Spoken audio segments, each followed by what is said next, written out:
This is MMPC 005, na? Yes, sir. 005. This is today is the last session. I hope today is the last session, na? Yeah, today is the last section. Okay, anyhow, the students' attendance percentage is also not that much up to the mark. Anyhow, successfully we completed all the MBA counseling sessions of the first semester. This is the last session. All recorded videos have uploaded, including yesterday Ms. Pawan Kumari lecture also uploaded in our RC YouTube channel. Any MBA student can watch that one. We will see further on demand basis. We will conduct the counseling sessions of any extra sessions of the other courses. Anyhow, now today is the last session of MMPC 005. I request Ms. Pawan Kumari, Academic Counselor, to take the session. Please go ahead. Thank you, sir. Yeah.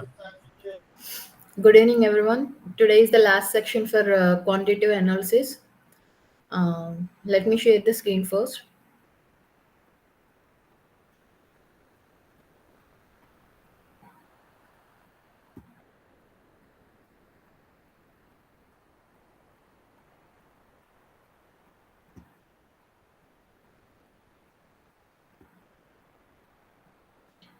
I think screen is visible to everyone. So in last section, we discussed about probability and what are the theories of probability and what are the distributions of probability. So in distributions, we discussed about binomial, Poisson's, normal distribution and all these things. According to the syllabus, we discussed the distributions.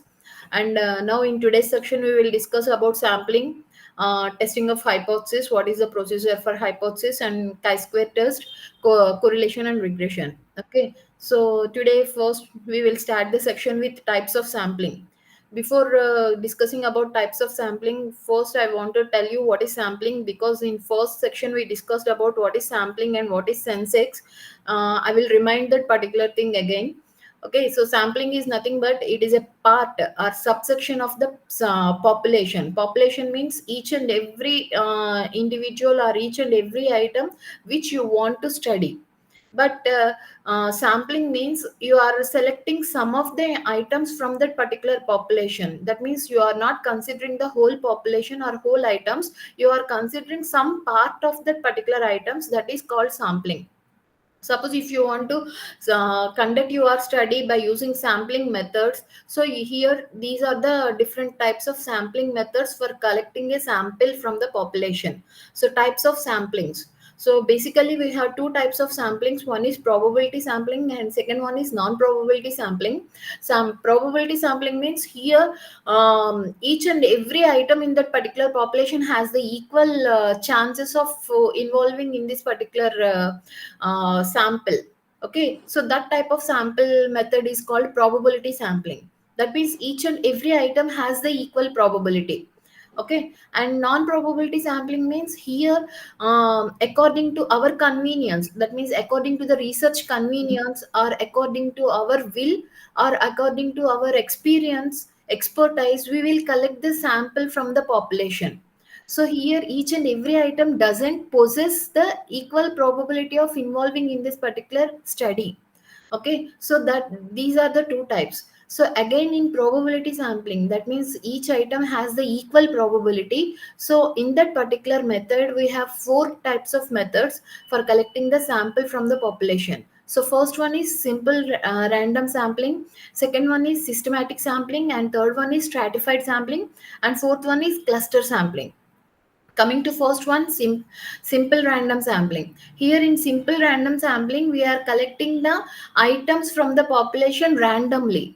Okay, we don't have that means we don't think this is the perfect method for collecting the item from the population. We are randomly collecting the items from the population. So that type of method is called simple random sampling. Here also we can use some other techniques for simple random sampling, that means collecting that items from randomly. Okay, so you can use lottery system. Lottery system means whatever items you have in the population, you are numbering that particular items and you are taking a lottery. Through that particular lottery you will select the items for sample. Okay, so that method is called simple random method. And mean simple random method, that is the lottery method. And second one is you have one book. Okay, so in that particular book you will randomly select the numbers. Okay, so the number obtained in you in that particular book, and the item which matches with that particular number, you are collecting that item for your sample. Okay, so first one is lottery method and second one is using the book. Okay, in that particular book you have a numbers. And next one, systematic sample.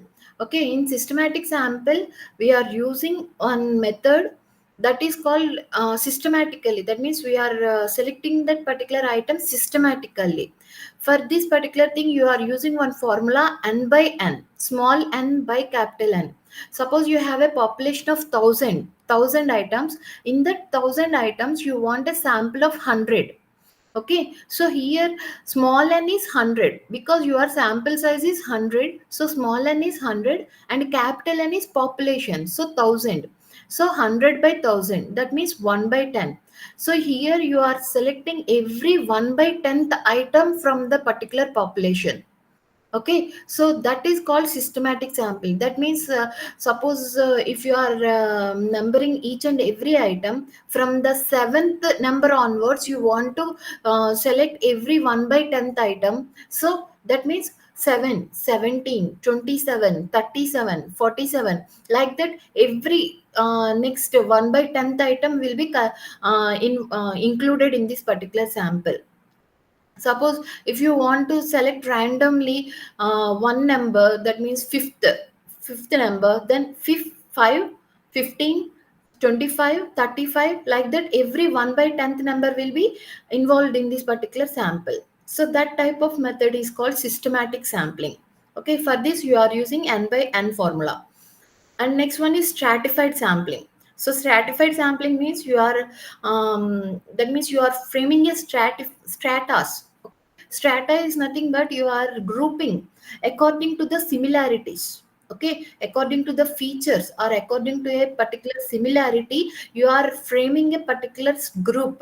That particular group is called strata. Okay, so for example, suppose if you want to know in a particular colony, okay, in a particular colony you have 10,000 people and you want to know whether that particular persons are capable to purchase a luxury car.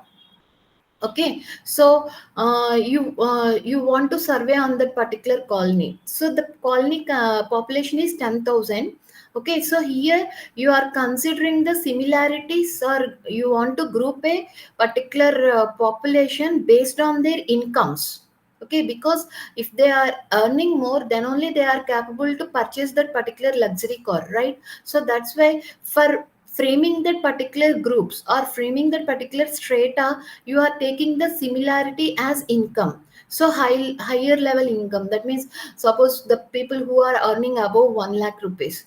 Okay, so you are taking that particular group as one group for doing survey, and you are taking another group who are earning more than 75,000, and another group who are earning more than 50,000 rupees. Okay, so like that you are framing the particular stratas. In that particular stratas you are randomly collecting some people for this particular that means study. Okay, so that is called stratified sampling. And next one is cluster sampling. Actually, cluster sampling is also grouping method. That means cluster is nothing but a group. Okay, so here also you are framing that particular groups based on that means you are not taking the similar. similar features of the people as a group. You are taking the heterogenic natured people as a group.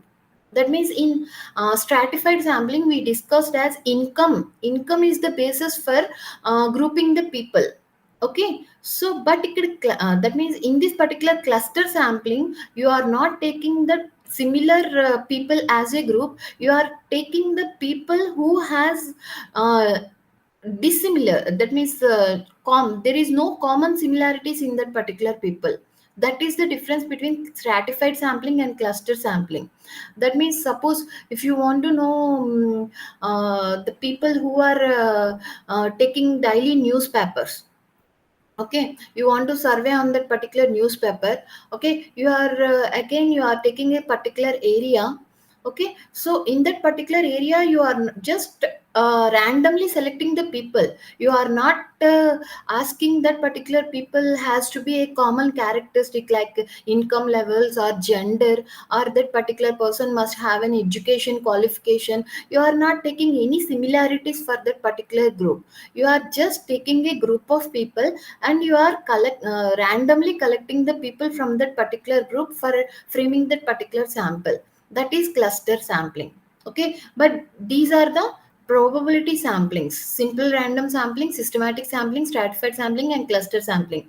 And next one is non probability sampling. Again I'm telling you, non probability sampling means here each and every item doesn't possess equal probability to involve in that particular sample. Okay, that means according to our convenience or according to our situations we are collecting the items for the sample from the population. Okay, so first one, convenience sampling. As I already told you, according to your convenience, you will select the sample from the population. There is no particular method, or there is no particular intention to take the particular person to consider as a sample in that particular population. According to your convenience you are selecting the items. Okay, so that is convenience sampling. Purposive sampling means that means you have to have some particular intention. Okay, so that means particular subject, based on that particular subject you are collecting that particular sample. Okay, that means suppose if you want to in a particular school of people. Okay, you want to know how many people's IQ is more than 50. Okay, so here you have some purpose. Okay, so you are collecting the sample from the school of people who have IQ more than 50. So purposively you are collecting this particular sample. Okay, and next one is judgmental sampling. Here in judgmental sampling, experts, okay, the experts will choose the sample from the population because they are already familiar with that particular situations or with that particular population characteristics and particular population. So they will select the items from that particular population. So that means based on their judgment we are framing the sample. That is called judgmental sampling. And last one is quota sampling. Quota sampling means here you are framing some quotas. Okay, suppose as a salesman you have some quotas, right? So like that in population also, that means for every quota. Okay, that means you are taking, for suppose if you have a 10,000 people. Okay, for every 1,000 people you want to collect a 10 people. For every 500 people you want to collect a 50 people or 20 people. Okay, so quota basis, according to the quota you are selecting the samples. Okay, so that is called quota sample. Here according to your convenience you will collect the people from that particular quota.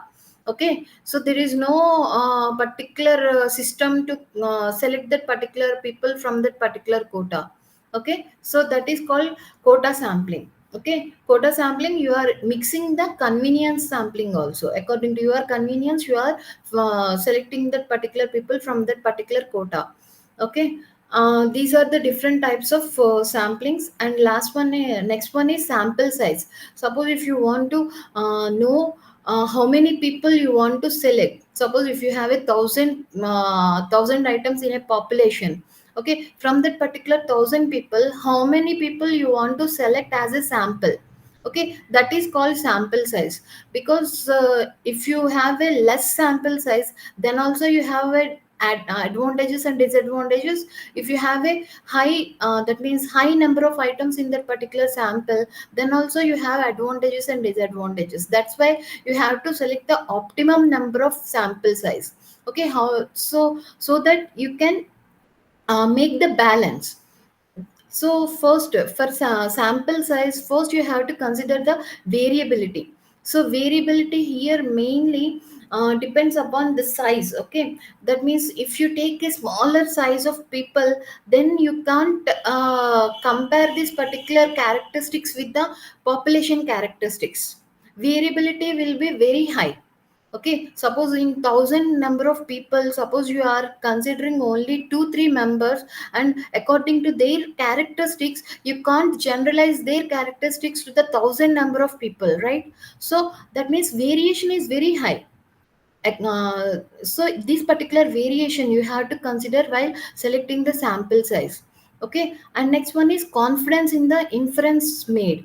Okay, so if you have a large number of sample size, then only you can have a confidence on making the conclusions. Okay, so that's why you have to take some sample size which is very that means which is very useful to generalize your conclusions. Okay, so confidence, you have to have a confidence on that particular sample size. That means suppose if you take 200 people from the 1,000 people, okay, you can generalize that particular characteristics to the population characteristic, so you have a confidence. Okay, or if you take 350 people, or if you take 400 people, your confidence levels increases, right? So the confidence in the inference made. Okay, so that has to be considered while selecting this particular sample size. And cost of the study and the population, because if you take large number of items as a sample size, again this particular cost will increases. Okay, if for 1,000 people, if you are considering 950 people, that is not a sample. Why we are remaining, why we are not considering that particular 50 people? There is no use, right? So cost of the study is also very very important while choosing the sample. Okay, you have to choose the sample, but that must be optimum. Okay, the cost must be optimized, at the same time the conclusions can be generalized. Okay, so that type of sample size we have to select. And next one is sample distribution. So how we can that means how we can define this particular sample distribution. Suppose if you have a that means a factory, manufacturing factory, which is producing a potato chips. Okay, so they are producing that particular potato chips as a batch, and you want to inspect one of the batch. Okay, in that particular one of the batch you are considering 10 packets, 10 potato packets as a sample. Okay, for one sample you are considering 10 potato chips. For another sample you are considering again 10 potato packets as a sample. Like that you are considering 10 samples. That means you are considering totally 100 potato packets. Okay, so first, in first sample you have to consider the characteristics of mean, standard deviation and median. And for second sample you have to consider the mean of that particular packet. Okay, standard deviation and median. And for third sample, again you have to consider the mean, standard deviation, median. Like that, for 10 samples you are considering the mean, standard deviation and median. Here we are not we are not inspecting the quality of potato chips, we are considering the weightage of that particular packets. Okay, whether that particular weightage, suppose if you want to know 500 grams of potato chips, whether that particular packet contains 500 grams or not. Okay, so sometimes maybe that particular packet is not containing 500 grams, it is only containing 450 grams. Okay, you are taking first package as 450, and second package as 400 grams, and third package 500 grams. Like that, you are considering the weightage of that particular thing, and you are taking the mean, standard deviation, and median. Okay, for each and every sample, you are collecting the mean, standard deviation, and median. So, not for single product, for a collection of samples, you are considering all these things. Okay, once you consider all the mean, standard deviation, and median for samples, then you have to take the distribution. That means you have to list out all these particular values. Okay, so sample distribution is nothing but a collection of mean, median, and mode, sorry, standard deviation of the samples, not the individual items, samples. Okay, each sample contains 10 items. Okay, so that is called sample distribution. Okay, in sample distribution, we are considering the mean, and we are considering the standard deviation, median, proportion. Okay, here we are not considering, for this example, we are not considering the proportion, but proportion is also one of the characteristic in sample distribution. Okay, so in later cases, in later we will study that particular proportion also. But here in this example, we are considering three characteristics: mean, standard deviation, and median. Okay, and what are the features of this particular sample distribution? Okay, so properties or features. The arithmetic mean of the sample distribution is same as the mean of the universe. Universe is nothing but population, your census, from which the sample was taken. Okay, so from the population, whatever population mean is there, that particular population mean must be equal to the arithmetic mean of this particular sample distribution. That is the first feature of the sample distribution. Another feature of sample distribution is standard deviation. The sample distribution of mean as a standard deviation equal to the population standard deviation divided by square root of sample distribution. That means population standard deviation by square root of sample distribution.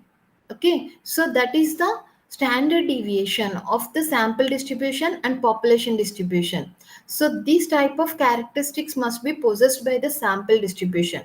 Okay, mean must be equal to the population mean, and standard deviation must be equal to the root of the sample standard deviation. Okay, and standard error. So what is standard error? Actually, this standard error is calculated in testing of hypothesis. So we will discuss about standard error. So standard deviation of a sampling distribution for a statistic is called some standard error. It is nothing but, that means standard error is nothing but a standard deviation of the sample distribution. Okay, in a sample distribution we have number of samples, right? So how these particular samples varied or deviated from one and each other, that is nothing but a standard deviation. So standard deviation of a sampling distribution for a statistics is called a standard error. Okay, so what are the symbols for population and sample? Okay, characteristics. Here, characteristics of the population is called parameters, and sample characteristics are called statistic. Here, characteristics means mean, median, size, standard deviation, proportion. These are the characteristics. Okay, so population parameters, in parameters, suppose population size. Population size is indicated, denoted with capital N. Like that, sample size is denoted with small n, and population mean is denoted with nu, and sample mean is denoted with x bar, small x bar. Population standard deviation is sigma, and sample standard deviation is small s, and population proportion is capital P, and sample proportion is small p. So these are the denotion, that means symbols of this particular characteristics, population and sample. Okay, so now what is central limit theorem? So central limit theorem is nothing but, okay, when you have a small sample size, it is not appropriate with the normal distribution. You can't say that particular sample is equal to the normal distribution. When you increase the sample size, automatically that will resembles to the normal distribution. Okay, so the central limit theorem states that the sample size increases, the sample distribution of the mean approaches to the normal distribution. Okay, that means the mean of the sample distribution will equal to the normal distribution when your sample size increases. So you just see that particular graph, when n is equal to 2, there is no normal deviation, that means normal distribution curve. It is not a normal distribution curve, right? When you have a n is equal to 5, then also it is not normal distribution curve, but it is somewhat similar to normal distribution curve.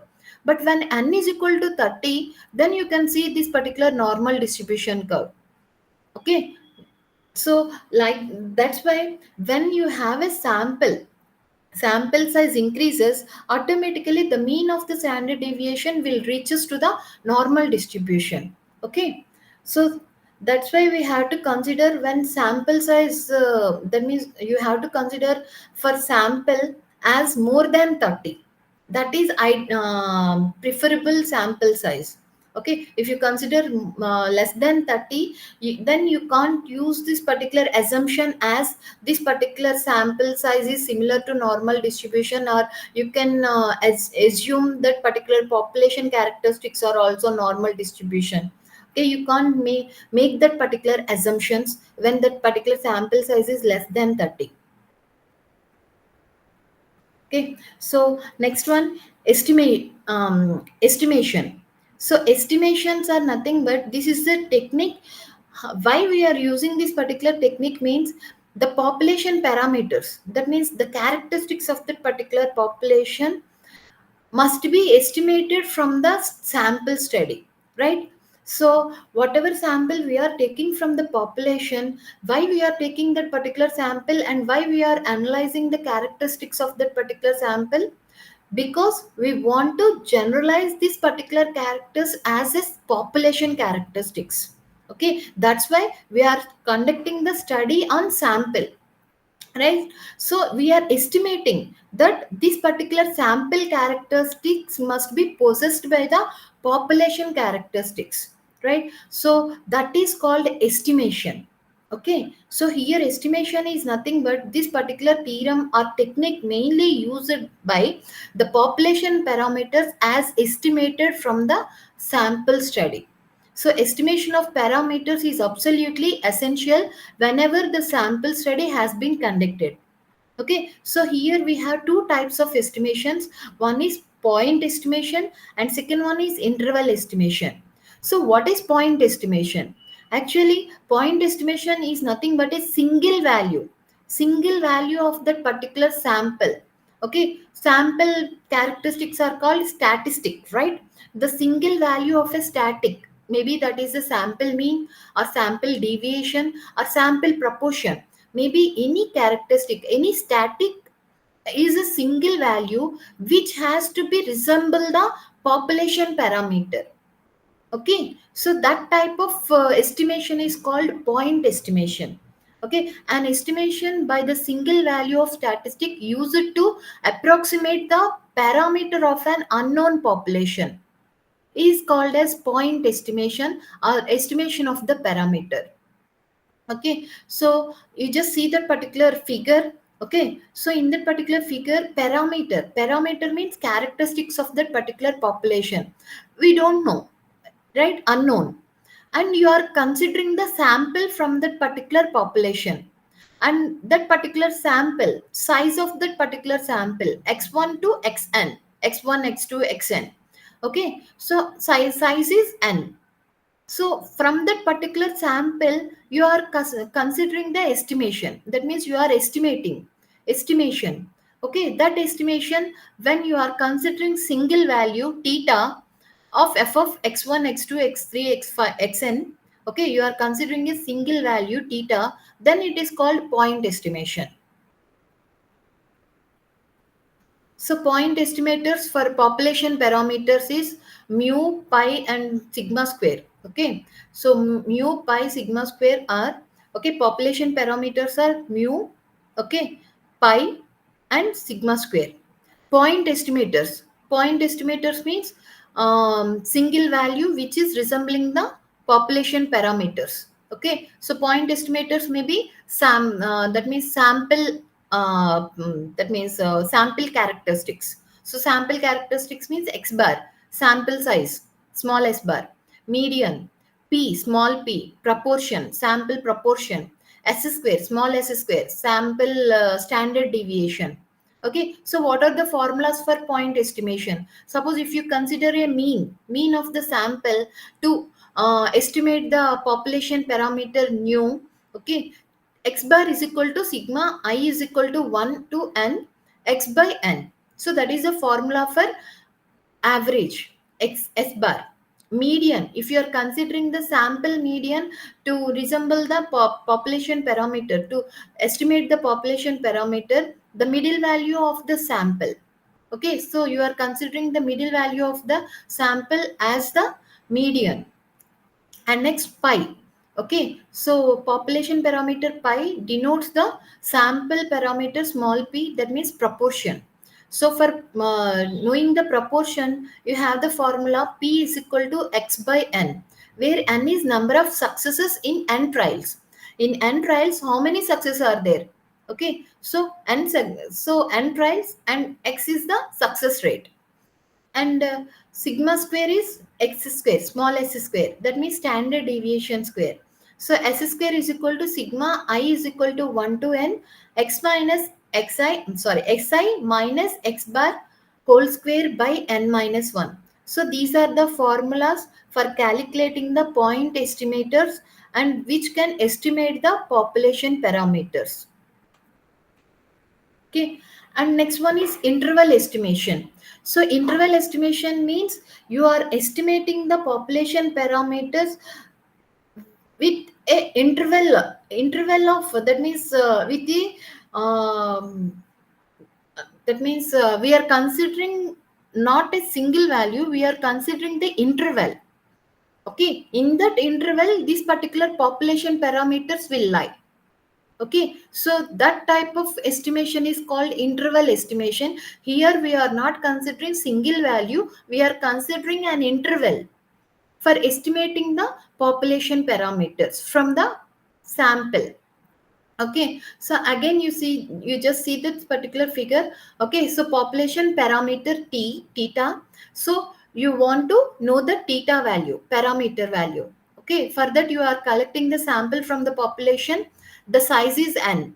Okay, so again you are doing some techniques on that particular sample. Okay, you are doing some mathematical formulas, that means suppose mean, standard deviation, anything, you are doing some computations. Finally you will get theta l bar is equal to f1 of x1 x2 xn, theta u bar is equal to f2 of x1 x2 xn. Okay, here theta l bar means lower level interval, and theta u means upper level interval. So in this particular interval, suppose if you have a that means thousand as a population. Okay, you are taking some 100 as a sample. For that particular 100 you have an average of 40. Okay, you are taking 40 as an average, and you are making that particular estimation with the population parameter.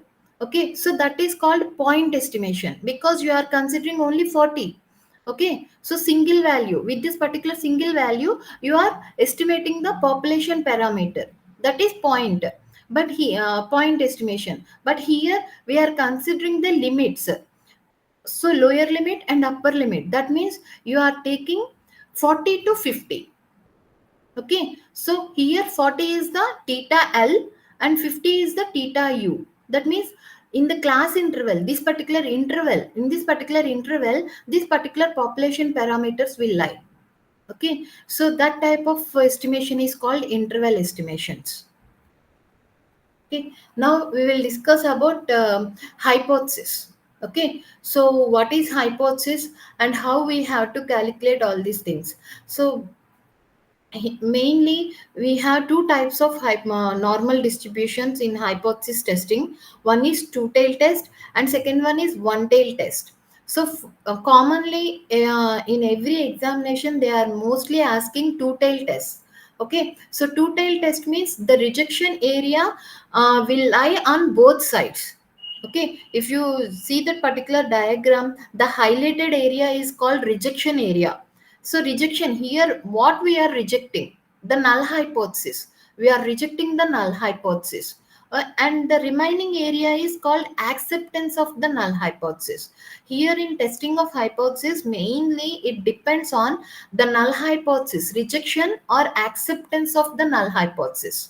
Okay, so in two-tail test, this particular rejection area lies on both sides, and in one-tail test, this particular rejection lies on only one side, either left side or right side.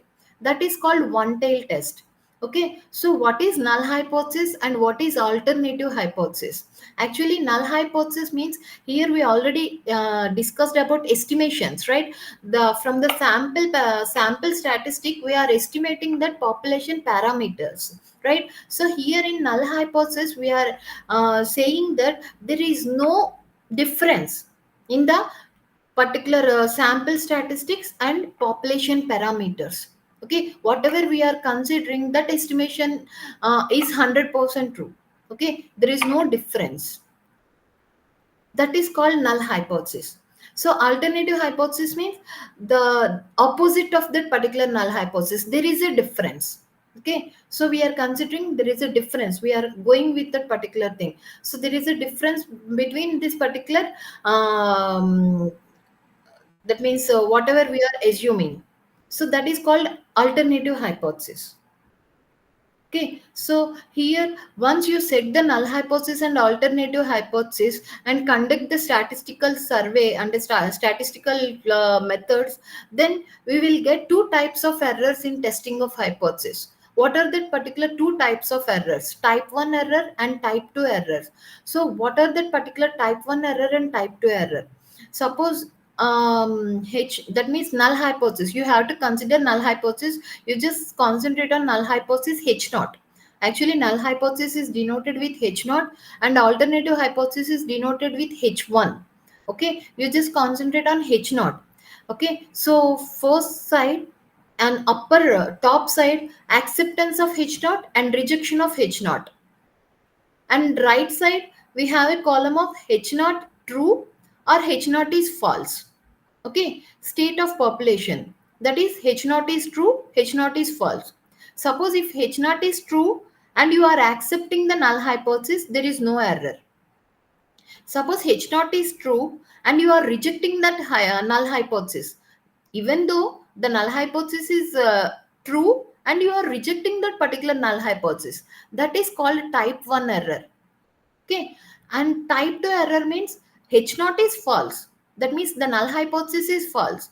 Even though that is false, the statistics, whatever statistic we used, the conclusion is saying you have to accept the null hypothesis. We are accepting the null hypothesis. Okay, that is type 2 error. That means H naught is false. Even though H naught is false, we are accepting that particular null hypothesis. That is type 2 error. And H naught is false, that means null hypothesis is false, and we are rejecting the null hypothesis, there is no error. That is correct. So these type of errors are occurring in testing of hypothesis. Type 1 error and type 2 error. Type 1 error occurs when H naught is true and you are rejecting that particular null hypothesis. Okay, type 2 error occurs when null hypothesis is false. Even though it is false, you are accepting this particular null hypothesis. Okay, so how you can test this particular hypothesis? Okay, hypothesis testing procedure. In first step, you have to set the null hypothesis and alternative hypothesis. Okay, so for any problem, first you have to set the null hypothesis and then you have to set the alternative hypothesis. That is the first step. And in second step, you have to choose the test statistic, sample statistics that will define the critical region. Okay, that means you have to select the statistics, that means the data given in that particular problem. Okay, statistics, that means mean, standard deviation, whatever data is given in that particular problem, you have to identify, you have to choose that particular statistics. Okay, then according to that, You in third step specify the level of significance. Okay, so level of significance, here we have to mention what is significance level. Okay, the significance level will tell you how much error there occur when you are accepting the null hypothesis. Okay, so that is called significance level. Okay, that significance level mainly depends upon confidence levels. Okay, so confidence levels means, suppose if you take 95% confidence levels, that means you are 95% confident that the null hypothesis is true. Okay, so whatever results occur is true. So that is 95% confidence levels. But the remaining 5%, that is the significance level. Okay, so with this particular significance level only, we will accept the null hypothesis or reject the null hypothesis. So that's why you have to set the level of significance. According to your confidence, you will set the significance level as a 5% or 1%. Suppose if you are more confident, then you will take 1% level of significance. That means you are 99% confidence. And if you take 5% level of significance, that means you are only 95% level of confidence. Okay, so that's why you have to specify the level of significance in the step 3. And once you set the step 3, then you have to go for step 4.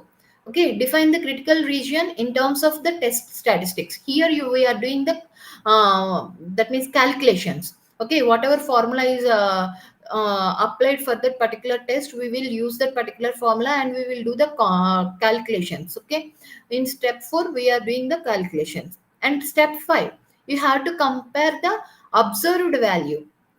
Okay, observed value of the test statistic with the cutoff value or critical value, and decide whether you will accept or reject the null hypothesis.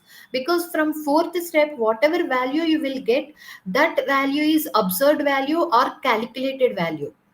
But critical value, how you will get the critical value means through the normal distribution. Suppose if that particular test is z test, then you will get the critical value from the normal distribution table.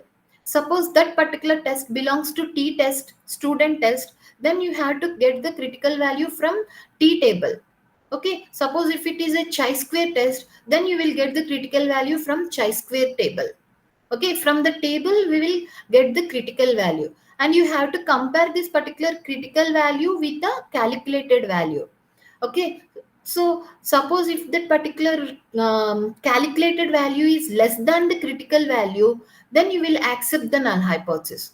Suppose the calculated value is more than the critical value, then you will reject the null hypothesis. That means you have to take whether you want to accept the null hypothesis or reject the null hypothesis. That is the test 5, step 5.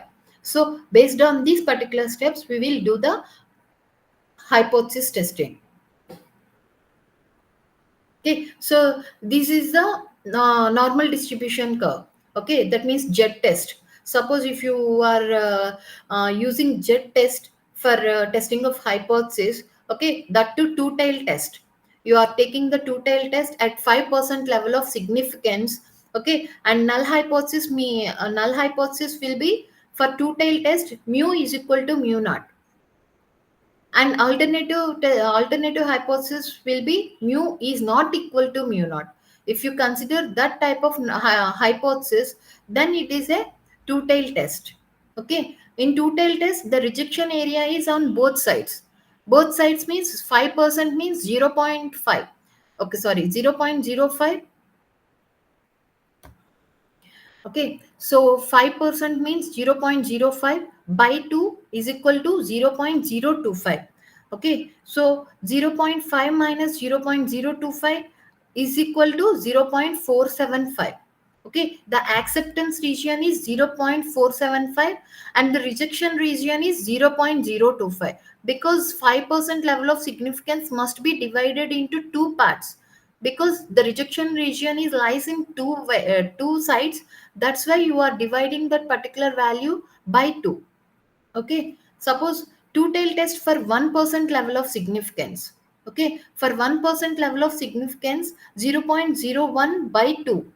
Okay, 0.005, and zero point 0.5 minus 0.005 is 0.495. Okay, the acceptance area is 0.495 and the rejection area is 0.005. Total is 0.5. Here your critical value will be z is equal to 2.58. Okay, that means the critical value is 2.58. Suppose if you calculate the value, and suppose if you get the calculated value as 2, then the calculated value is less than critical value, you will accept the null hypothesis. Suppose here z is equal to 2.58, right? So suppose if you get 3.5, so that particular 3.5 lies in rejection area, because the calculated value is more than critical value, that lies in rejection area. Automatically you have to reject that particular null hypothesis. Okay, and next one is one tail test. Okay, in one tail test we have right tail and left tail. For right tail, the null hypothesis may be mu is equal to mu naught. Okay, and alternative hypothesis is mu is greater than mu naught. Okay, and this particular, because this is the right tail, okay, because it is greater than mu is greater than mu naught, so it is a right tail test. Okay, so in right tail the rejection region is lies in only one side, that to right side. Okay, so 1% means 0.01, right? So 0.01 is the rejection area, and acceptance area is the remaining area is the acceptance area. And here z critical is 2.33. Okay, for left side also this calculations are same, z is equal to 2.33, because normal distribution is a symmetric nature, the values on both sides are equal. Okay, whether it is right side or left side, the values are same. So z is equal to 2.33. Okay, whether the 1% level of significance is వరకు వచ్చిందేమో madam. left line, whether that 1% level of significance is right tail or left tail, the z critical value is 2.33. Okay, and for one tail, again 5% level of significance. Okay, for 5% level of significance, we are considering only one side of rejection area, so we are taking only 0.05. Okay, z critical is 1.65. Okay, that may be right tail or left tail, the z critical value is 1.65 for one tail. Okay, now we will discuss about the problems. Okay, in testing of hypothesis, the first test is test for number of successes. Okay, so here this is the attribute test, because success, failure, okay, knowledge, beauty, these are the attributes. So that's why this particular test is attribute test. In testing test for number of successes, the first problem, you just see the first problem. So through the problem only we will discuss this particular procedure. Okay, the first problem is a coin is tossed 400 times and the head turned up 216 times. Test the hypothesis that the coin is unbiased. They are asking you test that particular statement, coin is unbiased. As we discussed null hypothesis, there is no difference, right? So they are asking you what you have to test, coin is unbiased, so you have to take the same statement, there is no difference, right? So the null hypothesis, coin is unbiased, and alternative hypothesis is coin is biased. Okay, so once we set the null hypothesis, then we have to set the critical level, significance levels. So here it is a two-tail test, we know, because null hypothesis is unbiased. Unbiased means head and tail appears, the probability of appearance of head or tail is equal, there is no difference, right? So that's why we are considering this particular problem as a two-tail test.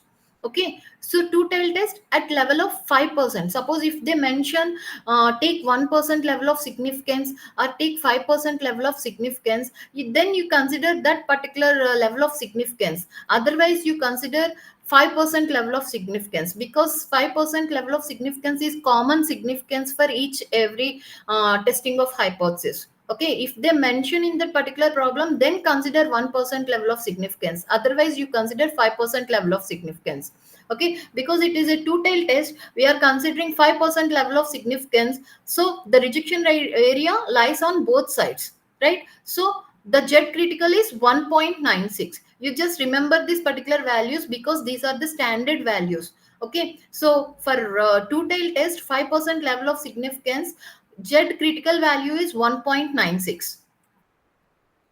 Okay, and for calculation purpose, in third step we have to do the calculation, right? So z value you have to calculate. Z is equal to difference by standard error. Okay, so here standard error formula is root of n into p into q. Okay, so here n means number of trials. Okay, and p means probability of success in each trial. Q means probability of failure in each trial. Okay, so p is half and q is half because this particular problem we are considering unbiased. Okay, so unbiased means head, appearance of head has equal chances and appearance of tail has also equal chances. That's why the probability of success rate is also same and failure rate is also same. So that's why p is equal to half and q is equal to half. Okay, and n is equal to 400. We already discussed the coin is tossed in 400 times. That's why n is equal to 400. And what is the difference? Actually, difference means here they are asking you 400 times tossed, but head turned up 216 times. Okay, so here you have to consider the difference between 216 minus unbiased. Unbiased means suppose if that particular coin is tossed 400 times and this situation occurred that that particular experiment is unbiased. Unbiased means equal chances. So 400, suppose if that particular experiment was done on 400 times, so 200 times head appeared and 200 times tail appeared. In that situation only we can get unbiased situation, right? So that's why suppose if you consider head, okay, because in this particular problem they are asking you the coin is unbiased, so head turned up to 16 times, right? So if you consider this particular situation as unbiased means in 400 times 200 times head must be appeared, then only it will be unbiased.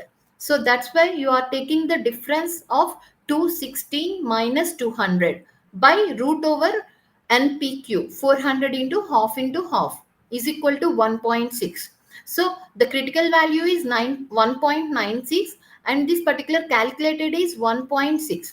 So calculated value is less than critical value, right? So you are accepting the null hypothesis. So what is the conclusion? Coin is unbiased. Okay. So next test is test for proportion of success. Okay, in last test we discussed the number of successes.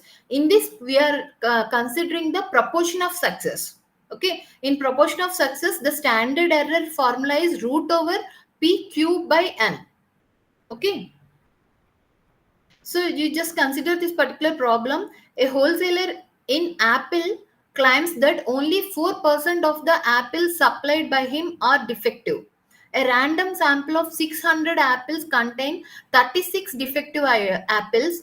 Test the claim of the wholesaler. Okay, the wholesaler is claiming that he has only 4% of defective items. Okay, so what we have to consider in null hypothesis, there is no difference. That means whatever he is claiming, there is no difference that that particular claim is correct. Okay, so we are taking null hypothesis as the claim is right or the 4% of apples are defective. Okay, and alternative hypothesis is for that means his claim is not true. That means the 4% of apples are not defective. That means percentage may be more or less. Okay, so here in step 2 you have to consider the significance levels. Okay, so as I already told you, you have to consider the common significance level as a 5%. Okay,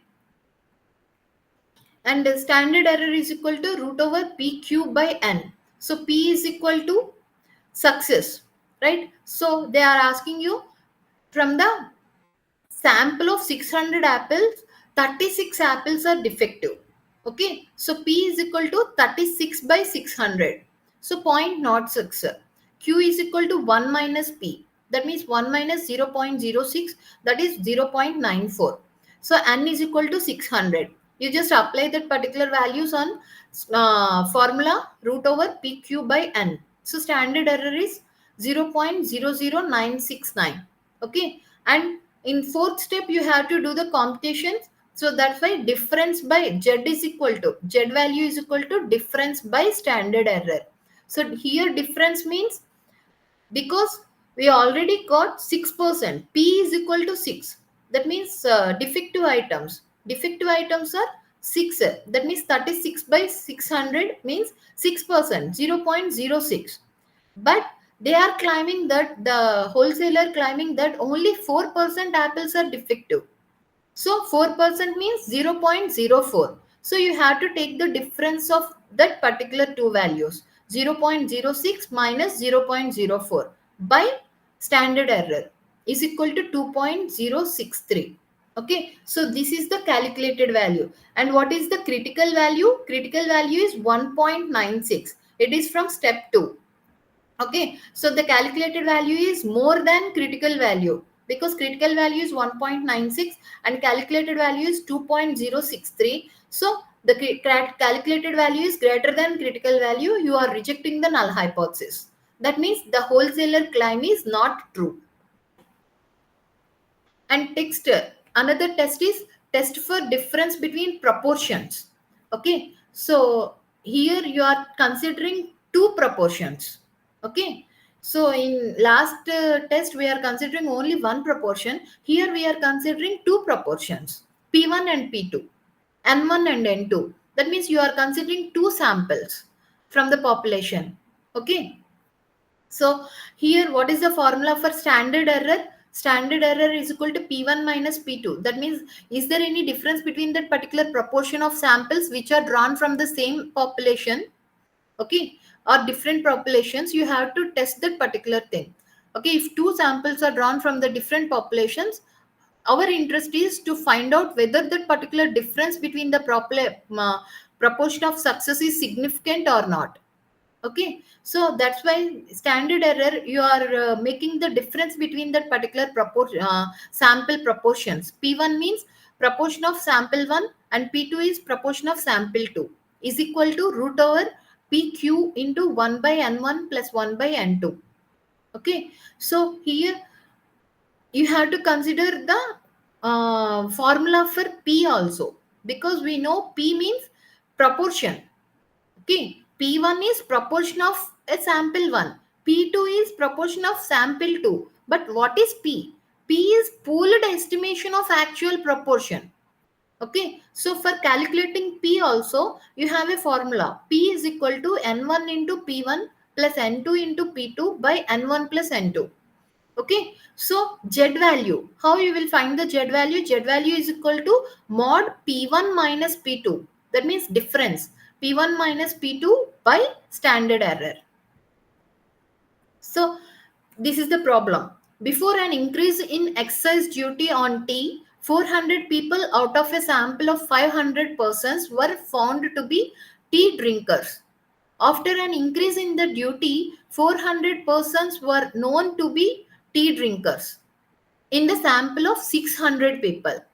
Okay, do you think that there has been a significant decrease in the consumption of the tea after the increase in the excise duty?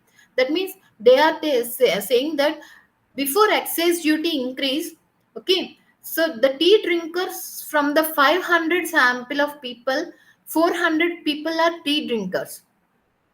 After increase of the excise duty, if you consider 600 people as a sample, from that 600 people, 400 people are the tea drinkers. Okay, they are asking you, is there any significance decrease in the consumption of tea after the excise duty, after the increase of excise duty? Okay, so first you have to set the null hypothesis.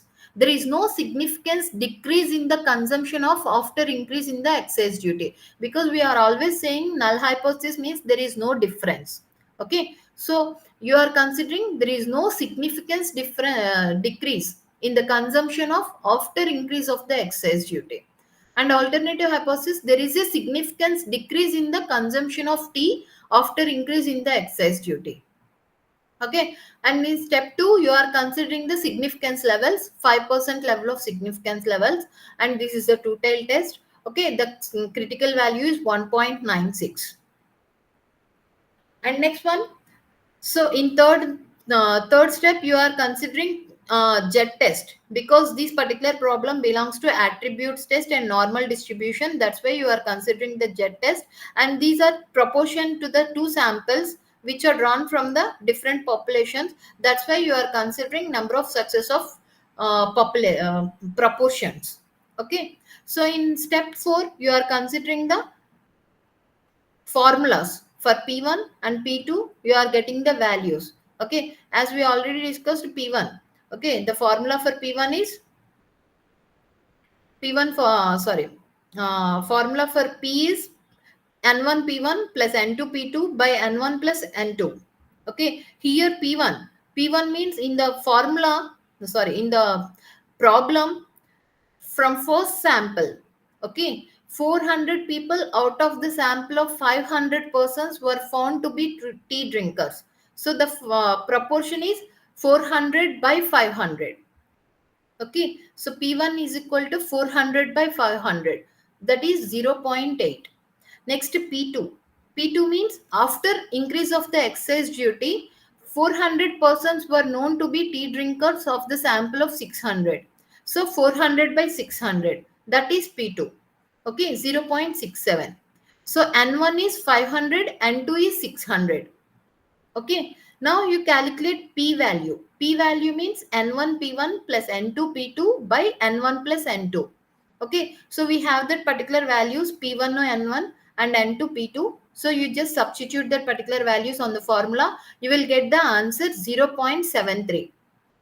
P is equal to 0.73 and Q is equal to 1 minus P. That means 1 minus 0.73.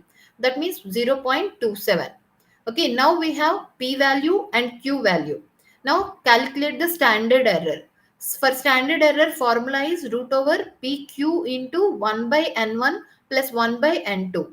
So root over P 0.73, Q 0.27 into 1 by N1 500 plus 1 by 600.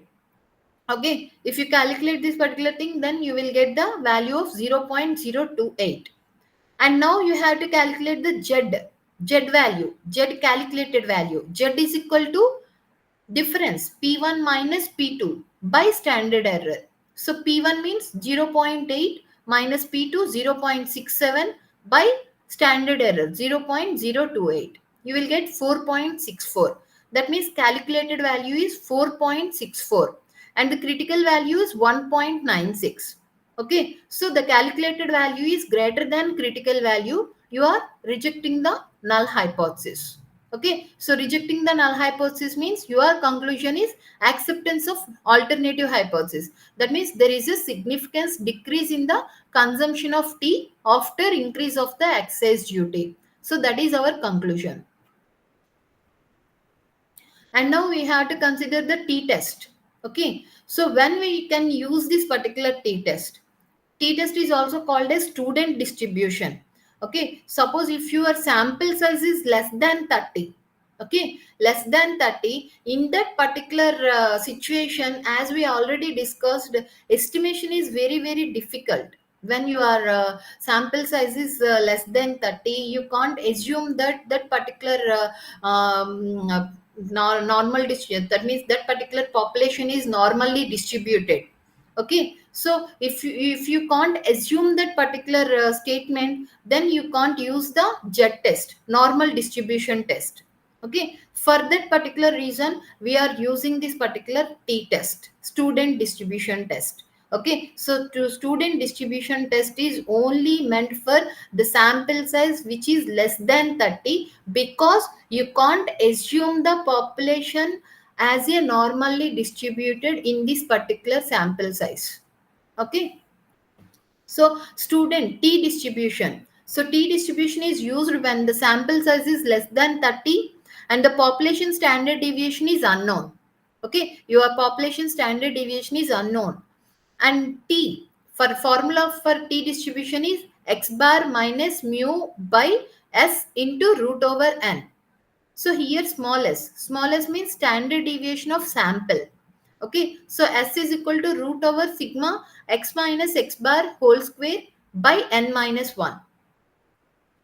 Okay, and again, what are the important characteristics of T distribution? Actually, the mean of the T distribution is very less than the normal distribution. If you see that particular figure, the upper curve is normal distribution. Okay, second curve is T is equal T distribution, but sample size n is equal to 15. And the third curve, you just see that particular third curve, that is also T distribution, but sample size is 2. That means when sample size decreases, the mean value also decreases. And if you observe the tail, okay, the tail value increases. Okay, if your sample size decreases, the mean value decreases and tail value increases. The region of that particular tail increases. So that is the main characteristic of T distribution. So for this reason, you can't apply the normal distribution for the sample size less than 30. Okay. So this is the T table. Okay. So in normal distribution, we used another table. For T distribution, sample size less than 30, you have to use this particular table, T table. Okay, so first test for T distribution, test for significance of mean of a random sample. Okay, so here we are considering the means. Okay, because statistics, okay, we have to consider the statistics to estimate the parameters of that particular population. That's why we are considering the mean, sample mean. Okay, so mean of the sample drawn from a normal population deviation when the variance of the population is unknown. Okay, so T is equal to x bar minus mu by S into root over n. So here S bar means mean of the sample, mu means actual mean of the population, n is sample size, S is standard deviation of the sample. For calculating S, you have three formulas. Root over sigma x minus x bar square by n minus 1, or S is equal to root over sigma d square minus n into d bar square by n minus 1. Another formula is root over 1 by n minus 1 into sigma d square minus sigma d whole square by n. You can apply any three formulas according to the data given. Okay, because here D means deviation from the assumption mean. Suppose in your formula, in your problem, suppose if they ask you take this particular assumption mean as the mean of this particular problem, or for that particular sample, then you have to consider last two formulas, sigma d square minus n into d bar square by n minus 1, or root over 1 by n minus 1 into sigma d square minus sigma d whole square by n. So these two formulas are only for assumed mean, but the first formula is not for assumed mean. Okay, so according to the data given, you have to consider the formulas. Okay, so this is one of the problem. Okay, certain pesticides is packed into bags by a machine. The random sample of bags are drawn and their contents are found to be weight as follows: 50, 49, 52, 44, 45, 48, 46, 45, 49, 45. Test if the average packing can be taken to the 50 kgs. Okay, if you consider this particular average packing as 50 kgs at 1% level of significance, as I mentioned, okay, if they ask you take 1% level of significance, then only you consider 1% level of significance. Okay, so here they mentioned in the problem you have to consider 1% level of significance. Okay, so now for in first step you have to set the null hypothesis. As in the problem they are asking you test the average packing can be taken to the 50 kgs. So your null hypothesis must be average packing can be taken for 50 kgs. That means there is no difference between your null hypothesis and whatever they are claiming. Okay, so average packing can be taken for 50 kgs. And alternative hypothesis, opposite to null hypothesis, the average packing cannot be taken for 50 kgs. That means the average packages, okay, whatever packages weights they have given, so the average package is not 50 kgs, more than 50 kgs or less than 50 kgs. That is the alternative hypothesis. Okay, so now here you have to consider the degree of freedom as one. Oh, sorry, degree of freedom. Okay, in t-test we are not considering the normal distribution. Okay, so in t-test we are considering the degree of freedom. Okay, how we will get the degree of freedom means through the observations. Through the observations we will get the degree of freedom. Nu is equal to n minus 1. That means here we have 10 observations, 50, 49, 52, 44, 45. So like that we have 10 observations. Okay, so that's why n, small n is 10. 10 minus 1 is equal to 9. So your degree of freedom is 9. Okay, and 1% level of significance. That means t is equal to, because this is a two-tailed test, so you have to consider 0.005. Okay, 1% means 0.01 by 2, because this is a two-tailed test, so 0.005. So you have to consider the value, critical value. Okay, so this is the t-test, right? So 9, degree of freedom is on the right side. Okay, so right side 1, 2, 3, 4, 5, the values are there. So these are the values of degree of freedom. Okay, and on the upper side, okay, we have 0.1, 0.05, 0.025. Okay, so these are the significance levels. Okay, so our significance level is 0.025 at 9.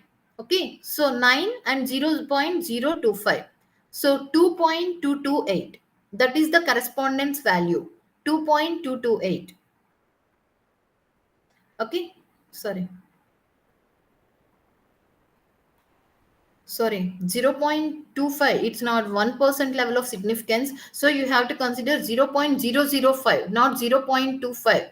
Okay, so 0.025 is 5% level of significance. Sorry, I just forgot, it is 1% level of significance. That's why we have to consider 0.005. Okay, last column. Okay, at 9%, 9 degree of freedom. Okay, so it is 3.250. Okay, so 3.250. So like that you have to consider the critical value. Okay, once you calculate the critical value, then you have, in the third step, you have to mention the formulas. For t-test, the formula is x bar minus mu by s into root over n. In fourth step, you are doing the calculations. Okay, so the number of observations are given. So you have to take the average. Sigma x is 473. Okay, so x bar is equal to 473 by 10. Okay, that means 47.3. So you just do x minus x bar. Okay, you will get the values. And now you have to take the a value, because d, you have to consider the d value. That means assumed mean. Assumed mean comes from your mean. So here it is 47.3. It is an it's not an integer, it is a fraction, right?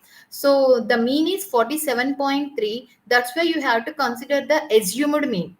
So assumed mean a is equal to 47. Now you have to take the d value. So a is equal to 47. So x minus a. So x means 50. Okay, 50 minus 47, 3. 49 minus 47, 1. 52 minus 47, 5. Like that you have to consider the d values. Once you get the d values, then d square values. So 3 into 3, 9. 2 into 2, 4. 5 into 5, 25. Like that you have to square all these things. Okay, once you get d square values, then sigma d and sigma d square. Okay, so as we already discussed in the test, okay, we have three formulas. Two formulas are for assumed mean. Here we are considering the assumed mean. That's why we have to take one of the formula from assumed mean. So x square is equal to 1 by n minus 1 into sigma d square minus sigma d whole square by n. Okay, you just apply these particular values, then you will get s is equal to 2.66. And now you have to get the value of t calculated value. Okay, so what is the formula for t? Sigma x minus mu by s into root over n, right? So s bar means we already calculated the average is 47.3 minus mu value means we already discussed in null hypothesis also we have already discussed. The average package can be taken as a 50 kgs, right? So you have to consider the population mean is 50 kgs. Okay, so here mu is equal to 50. So 47 minus 3 minus 50 by s 2.66 into root over 10. Okay, you will get the value of 3.20. Okay, so this is the calculated value. So from the table we got the value 3.25, and now the calculated value is 3.2. So 3.2 is less than 3.25. That means calculated value is less than critical value. You are accepting the null hypothesis. So the null hypothesis is average package can be taken for 50 kgs. So that is your conclusion. So next one is test difference between mean of two samples. Okay, so here we are considering the mean of two samples, and that particular samples are independent samples. Okay, so two independent random samples of size n1 and n2 with mean x1 bar and x2 bar and standard deviation x1 and s2. We may be interested in testing the hypothesis that the samples come from same normal population. Okay, so we are estimating the population is normal, okay, from this particular data. So t is equal to s1 bar minus s2 bar by s into root over n1 n2 by n1 plus n2. Okay, so here x1 bar mean of the first sample, s2 bar mean of the second sample, n1 number of observations in the first sample, n2 is number of observations in the second sample, and s is combined standard deviation. So s is equal to root over sigma s minus x1 bar whole square plus sigma s2 minus s2 bar whole square by n1 plus n2 minus 2. Okay, when the actual mean is in the fraction, suppose in last problem we got 47.3, right? Mean, if suppose if the mean is in fraction, then you have to take the assumed mean, right? So when the actual mean is in fraction, the deviation should be taken from the assumed mean. Okay, in that case the combined standard deviation s is equal to root over sigma s1 minus a1 whole square plus sigma s2 minus a2 whole square minus n1 into sigma n1 into s1 bar minus a1 whole square minus n2 into x2 bar minus a2 whole square by n1 plus n2 minus 2. Here a1 means assumed mean of the first sample, a2 means assumed mean of the second sample, s1 bar means actual mean of the first sample, s2 bar is actual mean of the second sample. Okay, so this is the formula. Sorry, this is the problem. Two types of drugs were used in 5 and 7 patients. So independent samples. The sample size is different. For first sample, there is only 5 patients, and in second sample, there are 7 patients. That is called independent samples. Okay, so 5 and 7 patients for their weight. Okay, drug A was imported and drug B is indigenous. The decrease in the weights after using the drug for 6 months was as follows: drug A and drug B. So 5 observations. X1 is equal to 10, 12, 13, 17 and 14. S2 8, 9, 12, 14, 15, 10 and 9. Is there a significant difference in the efficiency of the two drugs? If not, which drug should you buy. Okay, so in first step you have to set the null hypothesis. They're asking you significance difference in the efficiency of two drugs. So what is our null hypothesis? There is no significance difference in the efficiency of two drugs. Okay, and the alternative hypothesis, there is a significant difference in the efficiency of this particular two drugs. Okay, so here significance level. Okay, so t test, for t test we are taking the degree of freedom, right? For first sample, because sample sizes are different, so n1 minus 1 plus n2 minus 1. Okay, so 5 minus 1 plus 7 minus 1, so 4 plus 6 is equal to 10. Okay, so that is our significance level. And 5% level of significance, because here they didn't mention 1% level of significance, they mentioned they never mentioned any significance level. That's why we are taking commonly 5% level of significance. So t critical value at 0.025, because this is a two tail test, so you are considering t 0.025. So t 0.025 and the degree of freedom is 10. So degree of freedom is 10 and t 0.025. So the value is 2.228. Okay. So t critical is 2.228. So now you have to do the calculations on the next step. So drug A, X1, 10, 12, 13, 11, 14. Drug B, S2, 8, 9, 12, 14, 15, 10, 9. So sigma X1, 60, sigma X2, 77. Get the averages. X1 bar 60 by 5, 12. S2 bar 77 by 7, 11. So both are integers. No need to go for assumed mean. Okay. So we are taking the first formula. X1 minus X1 bar.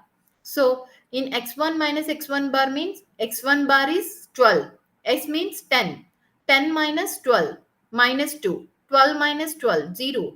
13 minus 12 1. 11 minus 12 minus 2. 14 minus 12 2. So like that, then x1 minus x1 bar whole square. So 2 square minus 2 square 4. 0 0. 1 square 1 minus 1 square 1. 2 square 4. Like that you have to calculate for x2 also. Once you calculate all these things, then you will get sigma x1 minus x1 bar whole square and sigma s2 minus x2 bar whole square. Sigma x1 minus x1 bar whole square is 10 and sigma s2 minus x2 bar whole square is 44. Now use the formula. S is equal to root over sigma S1 minus X1 bar whole square plus sigma S2 minus S2 bar whole square by N1 plus N2 minus 2. So use this particular values 10 plus 44 by 10 with root. So you will get 2.32. So that is the S value. Now apply that particular value on T formula. T is equal to S1 bar minus S2 bar by S into root over N1 N2 by N1 plus N2. Okay, apply these particular values, then you will get T value as 0.731. So critical value is 2.228 and calculated value is 0.731. So calculated value is less than critical value. That's why you are accepting the null hypothesis. So the null hypothesis is there is no significant difference in the efficiency of two drugs. Okay. So this is chi-square test. Okay, this is the over of t test, student test. Now we are using chi-square test, chi-square test. So when we can use chi-square test, actually chi-square test is also called as non-parametric test. Why it is called non-parametric test means these particular normal distribution, Z test and t test, these are the that means jet test is the parametric test, because we are assuming the parameters of that particular population, right? But sometimes we can't assume that means parametrics as a normally distributed. in that particular population. Okay, so in that particular situation you can use this particular chi-square test.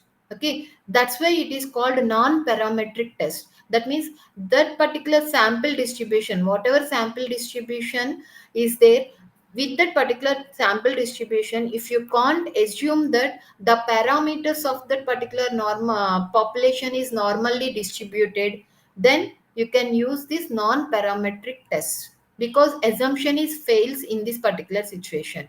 Okay, so this is the problem. Okay, we directly go to the chi-square problem.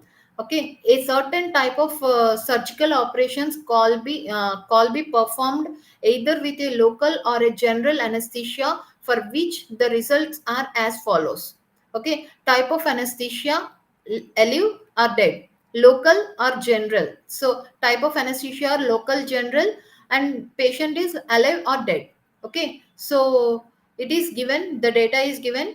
Test whether the mortality rate are associated with different types of anesthesia.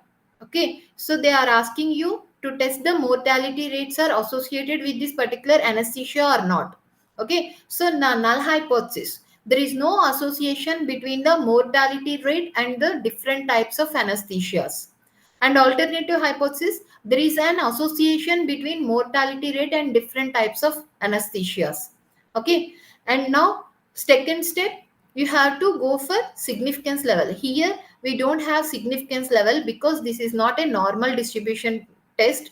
Okay, this is not a jet test, this is a chi-square test. Then you have to go for degree of freedom as student test. Okay, t test. In t test also we go for we used this particular degree of freedom. So in chi-square test also we are using the degree of freedom. The formula is different. Okay, so degree of freedom is nu is equal to r minus 1 into c minus 1, because here the data is in terms of rows and columns. Like that's why rows minus 1 into column minus 1. So in data, we have 2 by 2 matrix, 2 rows and 2 columns, right? So nu is equal to 2 minus 1 into 2 minus 1. So nu is 1. Okay. So we are taking 5% level of significance. Okay. So chi-square at 5% level of significance. Okay. You will get 3.84, because now we don't have that particular chart. You can ask the chart at the examination hall. You just see this particular value chi-square at 0.05 and 1% degree of freedom, you will get 3.84 as a value. Okay, so chi-square critical value is 3.84. Okay, and this problem is belongs to test of independent. Okay, independence, test of independence or chi-square test. Here the problem is find whether the relationships or associations exist between the variables or they are independent. That means here mainly we are testing the variables means that means the factors which can be measured numerically. So that type of variables has an association or they are independent. Here alive. Okay, so number of people alive, so we can measure in numerical terms. And with the number of people dead, we can measure the particular thing, right? So these are two variables, whether these two variables has an association or they are independent. So chi-square test will test the independence of the variables are associated by that particular variables. Okay, and now the formula for chi-square test is O minus E whole square by E. Here O means observed values, E means estimated values. So observed values we will get from the data. Whatever problem has given, you will get from that particular data. Okay, so 511. Okay, so 511, 24, 173 and 21. Okay, you just do row total, two rows total: 511 plus 24, 535, 173 plus 21, 194. And do column total: 511 plus 173, 684, 24 plus 21, 45. Okay, now we have rows totals and columns totals. Now you have to calculate the expected values. For expected value of 511, 511 position is B11, because row it is the first position, in column also it is the first position, 511. That's why it is B11. And 24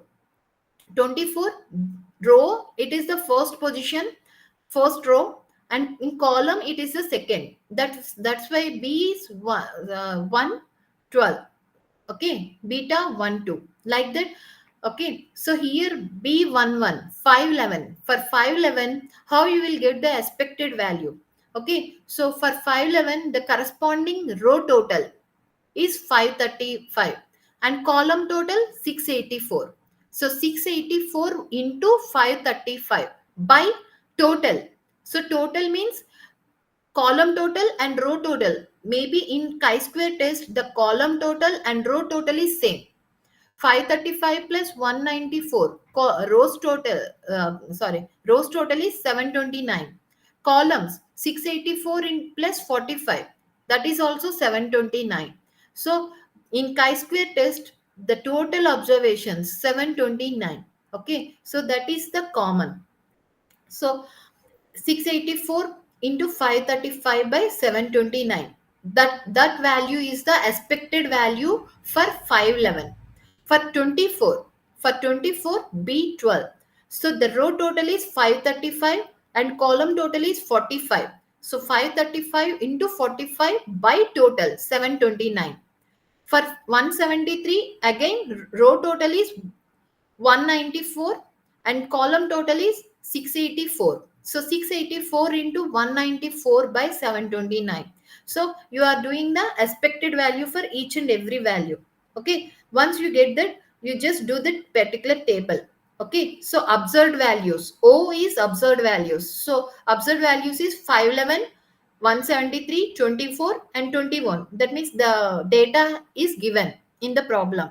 And expected values, so expected value for 511 is 501.97, and 173 it is the value of 182.02. Okay, B21 is the 173. Okay, so 182.02. For 24 the expected value is 33.02. For 21 expected value is 11.97. Okay, once you get the expected values, then you just do O minus expected value whole square. Okay, so 511 minus 501.97 whole square. Okay, so if you do that particular thing, then you will get O minus E whole square. Once you get O minus E whole square, then divide that particular values with E. O minus E whole square by E. So 81.5409 by 501.97, 0.1624. So you will get the four values. Sigma O minus E whole square by E. So 0.1624 plus 0.4469 plus 2.4639 plus 6.8121. You will get 9.8853. So that is the calculated value of chi-square.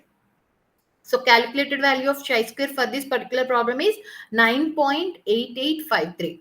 Okay, so the critical value is 3.84 and calculated value is 9.8853. Okay, so the calculated value is greater than critical value, automatically you will reject the null hypothesis.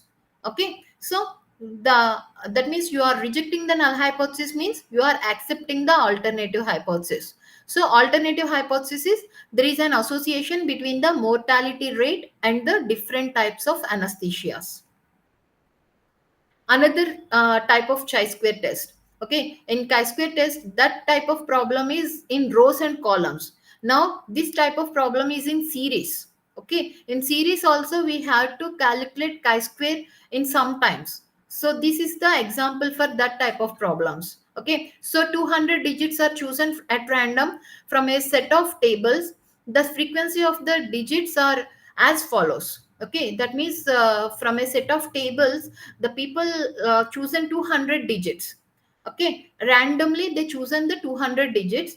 The frequency of each and every number, okay, each and every digit is given. Okay, 0 in 200 digits, 0 comes in 18 times, one digit comes in 19 times, 2 number comes in 23 times, 3 number comes in 21 times, like that. 9 number 9 comes in 15 times out of 200.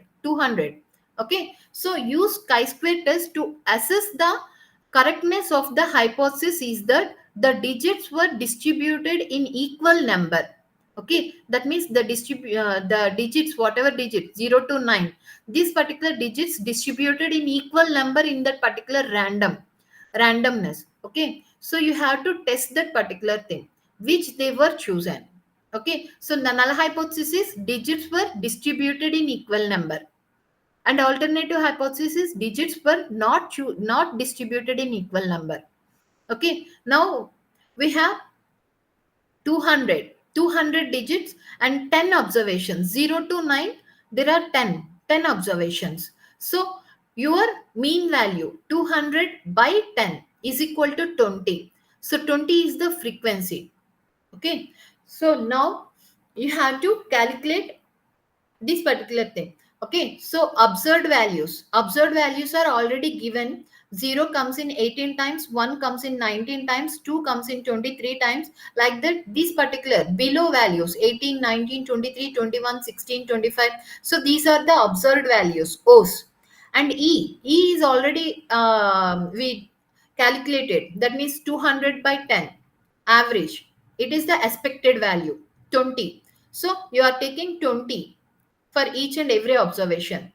Now you have to calculate O minus E whole square. So 18 minus 20 whole square minus 2 whole square 4. 19 minus 20 whole square 1. So like that you have to calculate for each and every observation. Once you calculate O minus E whole square, then O minus E whole square by E. Okay, by 20. 4 by 20. 1 by 20. Okay, like that you have to calculate once you calculate that particular values, then you sum up all the values of sigma O minus E whole square by E is equal to 4.3. And here degree of freedom is, because there are 10 observations, 10 minus 1, because degree of freedom means n minus 1. So 10 minus 1, 9. 5% level of significance. So chi-square at 5% level of significance, you are taking 9 as a degree of freedom. Then the value is 16.9. So the critical value is 16.9 and calculated value is 4.3. So the calculated value is less than critical value. You are accepting the null hypothesis. Okay. So null hypothesis is digits were distributed in equal number. Okay, now correlation. Okay, so why we are using correlation problems in quantitative techniques? Suppose if you want to know the association between the variables, which type of association, how much magnitude is there in that particular relationship. If you want to know all these particular things, magnitude and direction of that particular relation. Okay, so for knowing all these things, you have to use the correlation technique. That means the relation between the variables, the correlation between the variables, their magnitude and their direction. Okay, so for that particular purpose, we are using the correlation. Okay, here in correlation, we have Curl Pearson model and Spearman model, Spearman's rank correlation. Okay, in Curl Pearson model, we have two types: deviation taken from arithmetic mean and deviation taken from assumed mean. Okay, first we will discuss about deviation taken from arithmetic mean. Okay, for deviation taken from arithmetic mean, the R. Okay, here correlation symbol is R, small r. R is equal to sigma x into y by root over sigma x square into sigma y square. Okay, another formula is R is equal to sigma xy by n into sigma x into sigma y. Okay, here sigma x is standard deviation of x series and sigma y is standard deviation of y series. Okay, so if they given standard deviation, then you have to use this particular formula. Okay, so commonly we are using first formula. Okay, so the problem, okay, the problem is given in the um, that means below of this particular page. Number of students 1, 2, 3, 4, 5, and marks of the accountancy. For first student 48, 35, 17, 23, and 47. Marks in statistics 45, 20, 40, 25, and 45. Okay, you have to take the correlation whether this particular marks in students has the correlation, or the subjects of that particular students has the correlation or not. Okay, so here case 1. Okay, so you are considering x1, sorry.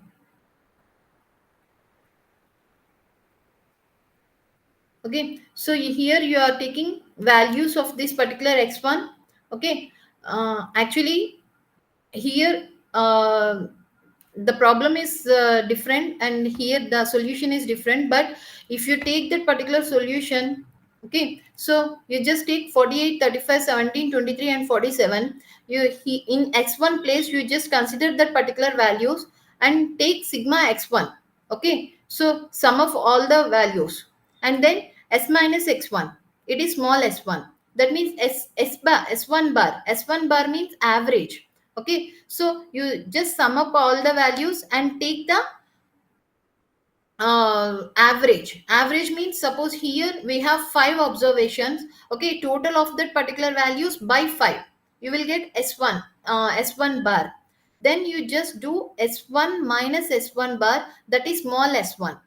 Okay, so if you calculate s1, then you have to calculate s1 square.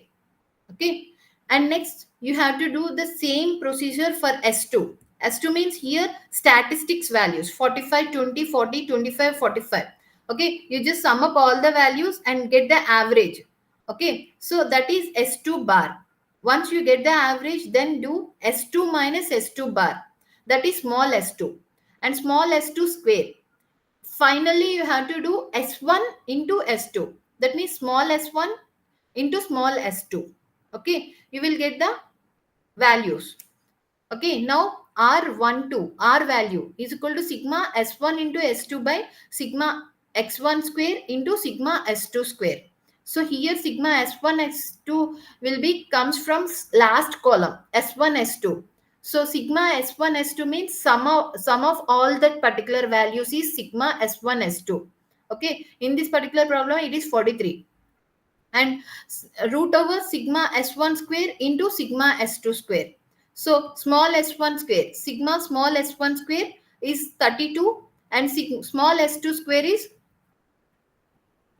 72.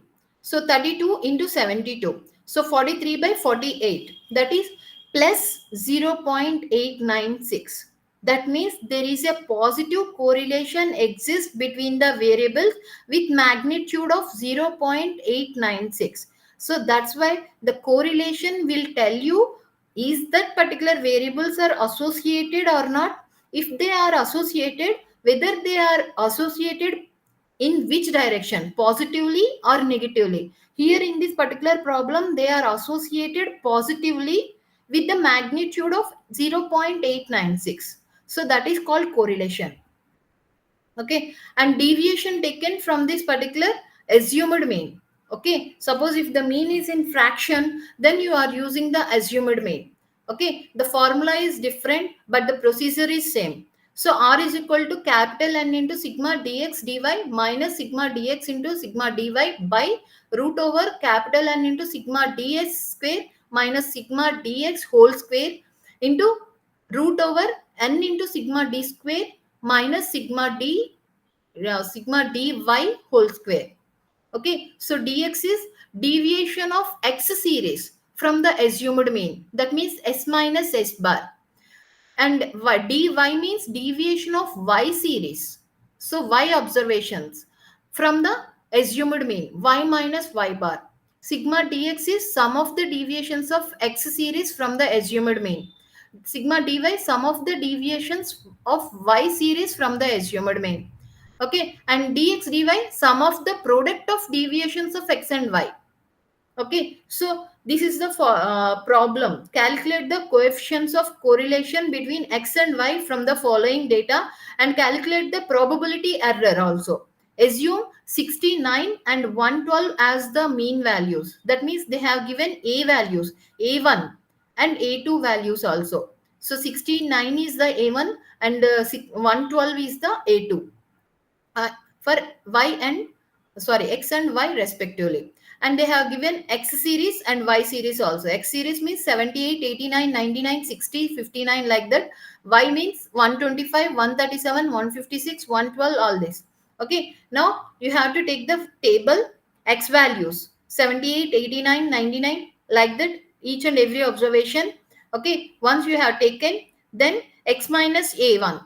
So x minus a1 means a1 is 69. So 78 minus 69 plus 9. 89 minus 69, 20. 99 minus 69, like that. Okay, once you get dx, that is dx. X minus a is dx.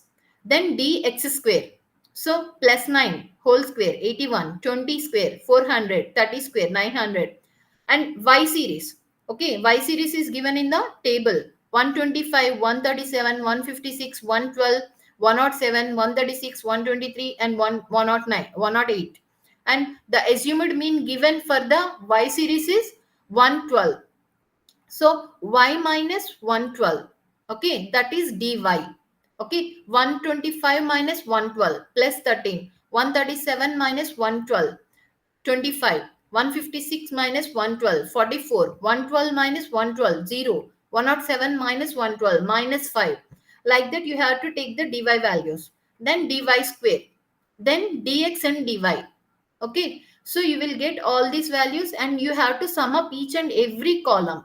Okay, suppose dx, sigma dx, dx square, sigma dx square, y, sigma y, sigma dy square, sigma dx dy.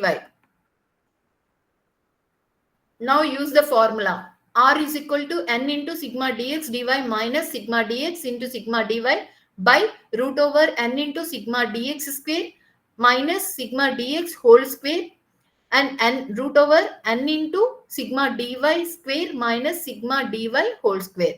Use these particular values. Okay, so these values are calculated in that particular table.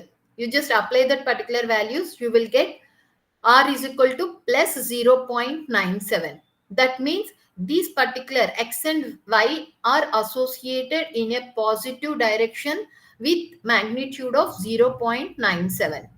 That is the conclusion. And in this particular problem, they already asked what is calculate the probability error also.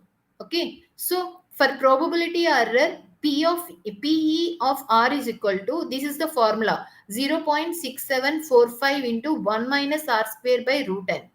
Okay, so already r value is 0.97, right? So 0.6745 into 1 minus 0.97 square by root n. Root n means number of observations, 8, root 8. You will get probability error 0.014. So this is the another assumed mean. For assumed mean, how to calculate the correlation. And now this is the Spearman's rank correlation. That means this particular rank correlation is used when the particular assumption. Okay, in Curl Pearson method, you are assuming that the population being studied is normally distributed. Sorry. Okay. But in this particular population, um, when it is not known that the population is not normal, and when the shape of the distribution is not known, there is need for the measure of correlation that involves no assumption about the parameters of that particular population. Okay, in this particular thing, you can't assume anything. Okay, about that particular parameters. Even though you can't assume the parameters, you want to know the relationship, association of variables. Then you have to use this particular formula, Spearman's rank correlation. Okay, so mainly when the observations are in ranking, okay, Okay, that in that case you can use this particular Spearman's rank correlation. So what is the formula for Spearman's rank correlation? Okay, so for Spearman's rank correlation, the symbol is capital R. Curl Pearson method, the symbol is smaller. The Spearman's rank correlation, the symbol is capital R. Capital R is equal to 1 minus 6 into sigma d square by capital N into n square minus 1. That is also modified. Okay, in lower part of that particular formula, n into n square minus 1 is n cube minus n. Okay, so that is the modified version. 1 minus 6 sigma d square by n cube minus n. Here R is rank correlation. Okay, D is the difference of rank between paired items in two series. So this is the problem. 10 competitors in a beauty contest are ranked by 3 judges in the following order. Okay, so 10 competitors in a beauty contest are ranked by the 3 judges. So judge 1 has given ranks for 10 people, and judge 2 has given rank for 10 people, and judge 3 has given rank for 10 people, and use this particular rank correlation coefficient to determine which pair of judges has the nearest approach to common tastes in beauty. That means they want to know the association or taste of these particular judges according to the judgment given. Okay, is there any nearest association between any two judges? Okay, so for this, first we have to pair up, because there are 3 judges. First you have to pair up. Okay, so 1 and 2, 2 and 3, and 3 and 1.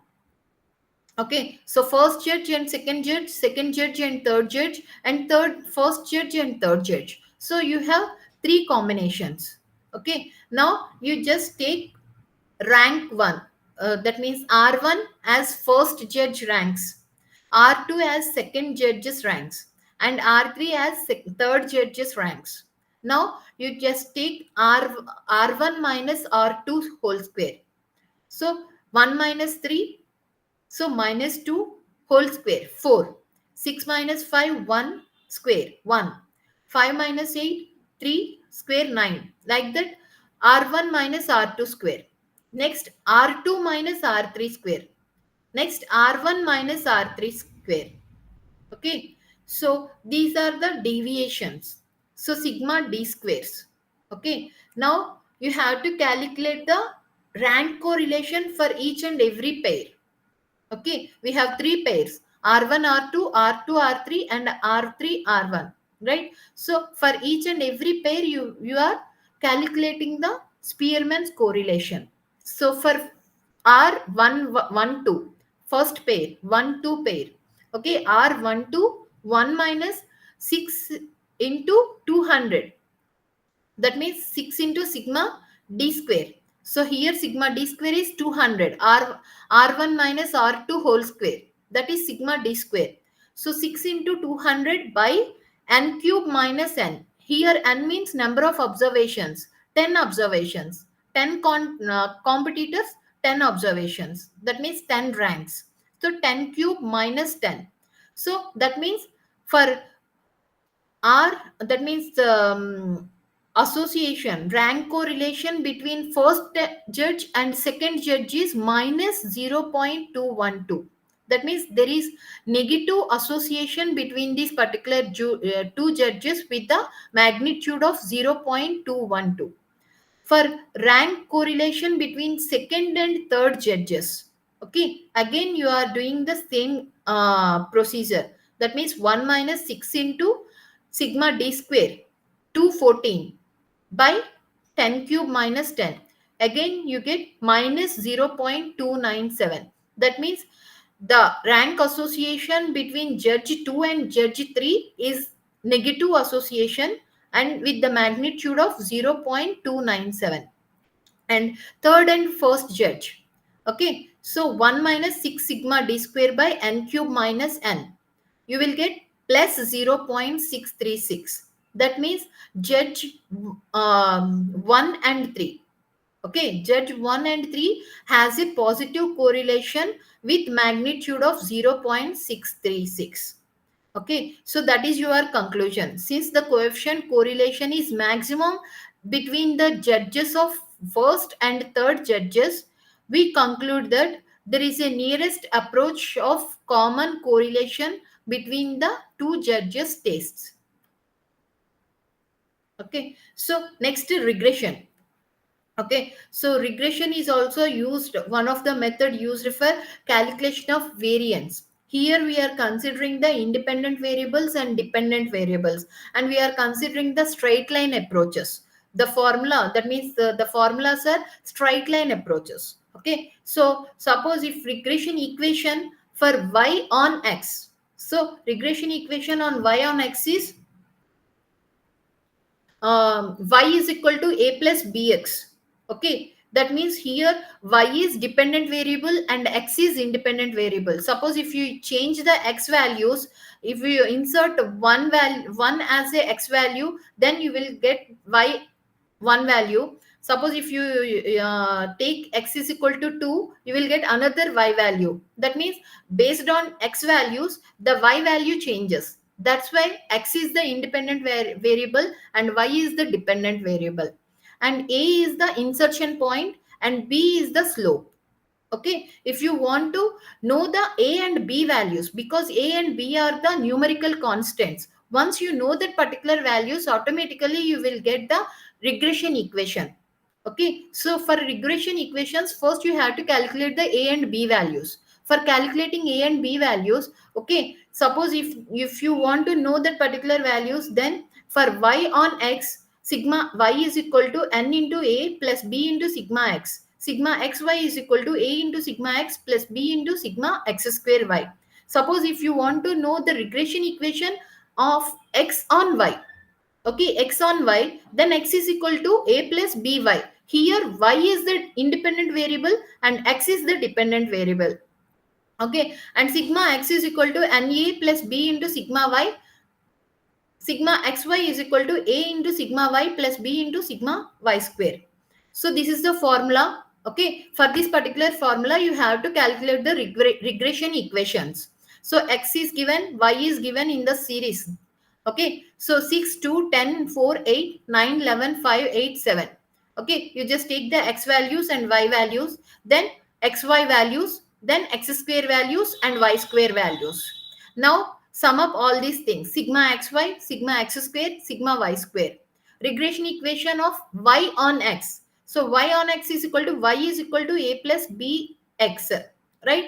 You have to calculate the a value and b value. For that we have formulas: sigma y is equal to n into a plus b into sigma x.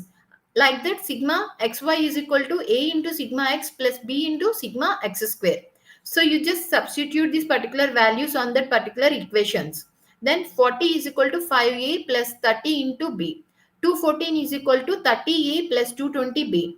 Okay, so you just calculate that particular equations, then you will get b is equal to minus 0.65. If you substitute b value on the first equation, 40 is equal to 5a plus 30b, then you will get the a value. So 40 is equal to 5a plus 30 into b means minus 0.65. Then you will get a is equal to 11.9. Okay, so now if you insert this particular a and b values on y is equal to a plus bx. Okay, so y is equal to a means 11.9 plus b means minus 0.65 into x. That means y is equal to 11.9 minus 0.65x. Okay, and regression equation on x on y. In last case we discussed x y on x. Now you have to discuss x on y. X is equal to a plus by.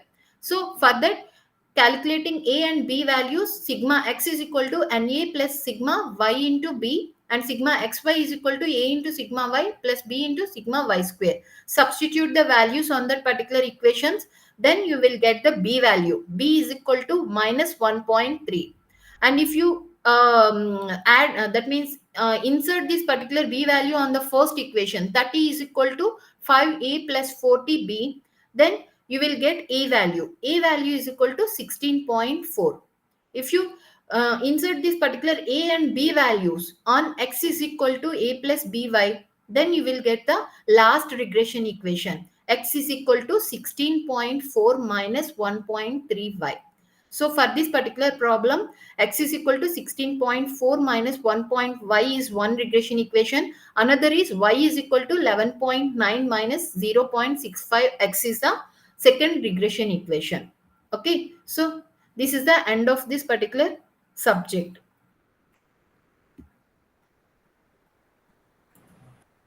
Anyone is having the doubts, you can ask the questions. Someone raised that hand. Yes. If you have Okay. any doubts, you can ask. Okay. Anyhow, thank you, Miss Pawan Kumari and the students for attending these sessions. I will discuss with you regarding the second semester, and meanwhile you go through that second semester syllabus. Okay, sir. I'll speak on Friday. Okay, sir. Okay. Okay, sir. Thank you. Then okay. Then good. Thank you. Now first semester, all classes, the completed and the recorded videos already available in our RC Visakhapatnam YouTube channel. This video also will be uploaded maybe tomorrow, day after tomorrow, after the Diwali. Okay, anyhow, I wish you all happy Diwali. Thank you. We are closing this session.